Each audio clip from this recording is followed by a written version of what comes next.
Hey guys, how you doing? Hopefully you're doing okay. Going to read through the full article here. It is fairly short. There's a link in the description. I think it's fair to classify this as an initial report. If there are further details, I may well do an update. We'll see how that goes. If you do like the content, please do subscribe. It's an absolute tragedy. An 8-year-old boy has accidentally shot and killed a 1-year-old baby girl. The same bullet passed through the baby and struck a 2-year-old girl. Thankfully, the 2-year-old is expected to recover. She's been hospitalized, but she's expected to recover. And that's really the only blessing. So this happened in a Florida motel on Sunday. The 8-year-old boy seemingly had access to his father's gun. The gun was holstered, but seemingly not secure. It was in a motel room closet. The 8-year-old boy fired one bullet. It passed through and killed a 1-year-old baby girl, and subsequently struck a 2-year-old girl. Now, the two girls are the father's girlfriend's daughters.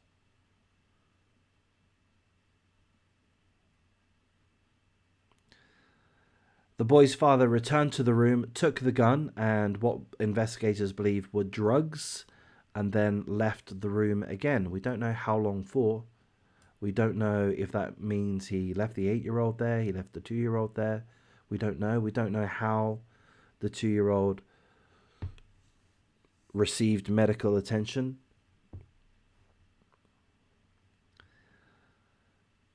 So, the father is charged with being a convicted felon in possession of a firearm, 2 counts of culpable negligence by storing a firearm within easy reach of a minor resulting in injuries, tampering with evidence, and failure to store a firearm in a required manner.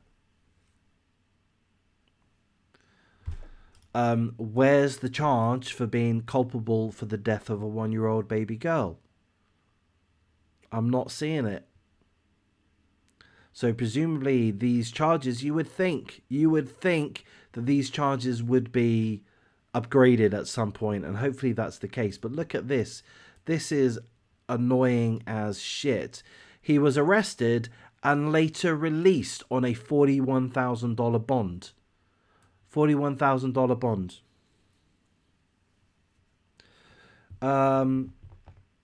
Pensacola police in Florida, can I have a word with you, please? This is a convicted felon that's in possession of a firearm. Pretty sure that's illegal, boys. You think he left with drugs? Was he a drug dealer?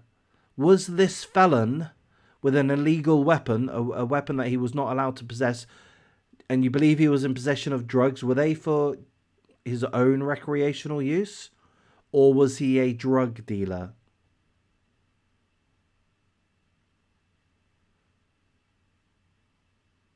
I'm just thinking, guys, at the Pensacola, Florida Police Department, that you might wanted to have not released him, seeing as he's a convicted felon, especially if you believe he's a drug dealer. Perhaps you don't believe that. And seemingly, he has to be, if there's any sanity in the world, he has to be culpable for the death of this 1-year-old girl, his girlfriend's daughter.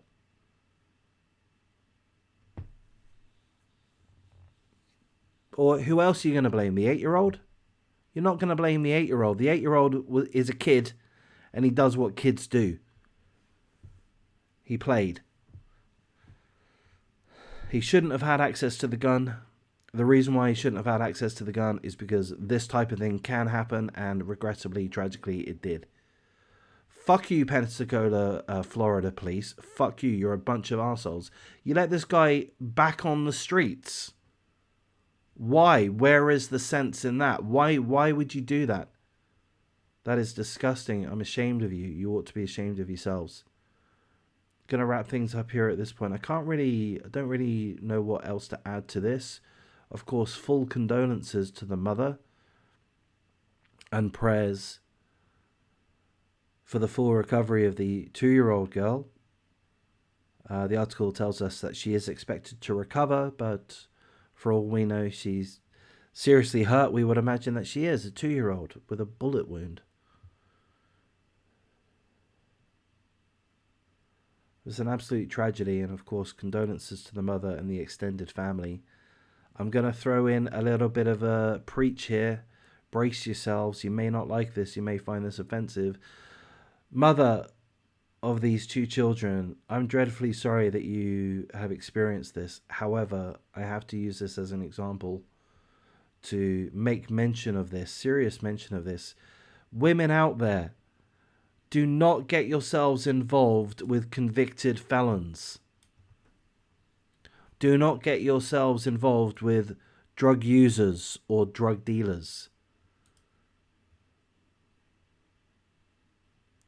Mother, you had a 1-year-old girl and a 2-year-old girl to protect.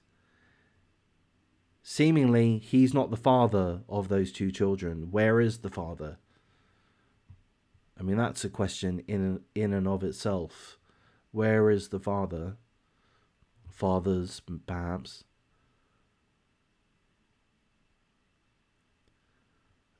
The mother should not have entered into a relationship with a convicted felon. She just shouldn't have done it. Okay, she wants a father figure in her family's life. Okay, that's understandable. Go find a decent guy if that's what you need, or just wait for a decent guy to enter your life. Don't hook up. Start relationships with convicted felons. Don't start relationships with drug dealers. Again, I don't know for sure that it is a drug dealer, that he is a drug dealer, but he's presumably either a drug dealer or a drug user, presumably. You know, as horrible as it is to say and to think and to feel, I feel that the mother is in at least some part culpable, responsible for the death of her child.